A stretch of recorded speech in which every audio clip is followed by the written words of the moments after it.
ఇవాళ రాష్ట్ర వ్యాప్తంగా రైతులందరూ కూడా ఇబ్బంది పడుతున్న పరిస్థితి. ఏ జిల్లాలో చూసినా వడ్లు కొనకుండా రైతులు కల్లాలల్లో ప్రాణాలు విడుస్తున్న పరిస్థితి.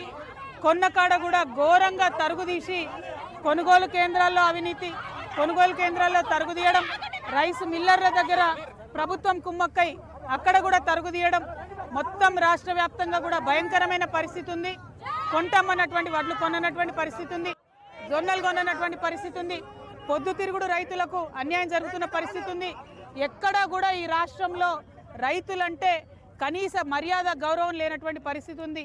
ఈ రాష్ట్ర ముఖ్యమంత్రి గారు గత 2.5 సంవత్సరాల్లో ఒక్కసారి కూడా వ్యవసాయ శాఖను కనీసం రివ్యూ కూడా చేయనటువంటి పరిస్థితి ఉంది.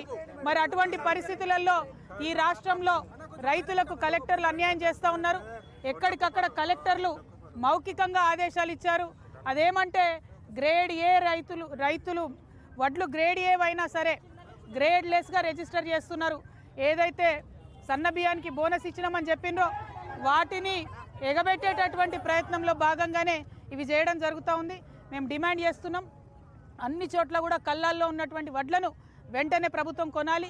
అందుకే ఇవాళ సెక్రటేరియట్ ముందట డాక్టర్ బాబాసాహెబ్ అంబేద్కర్ గారి పేరు పెట్టుకున్న ఈ సెక్రటేరియట్ ముంగట తెలంగాణ వ్యాప్తంగా ఉన్న రైతుల గోస ఈ ముఖ్యమంత్రికి ప్రభుత్వానికి తెలియాలి. కాబట్టి ఇక్కడ వడ్లు పోసి మరి వరి కంకులతోని ఇవాళ ఇక్కడ తెలంగాణ వ్యాప్తంగా ఉన్న తెలంగాణ రక్షణ సేన నాయకులు, రైతులు అందరం కలిసి, మహిళలందరం కలిసి నిరసన తెలియజేస్తూ ఉన్నాం.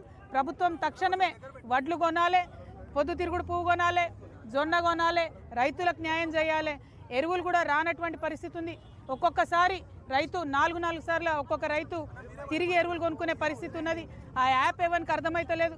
కాబట్టి మంచిగా దానికి సొల్యూషన్ చూపించాలని ప్రభుత్వాన్ని నేను డిమాండ్ చేస్తూ ఉన్నాను. జై తెలంగాణ.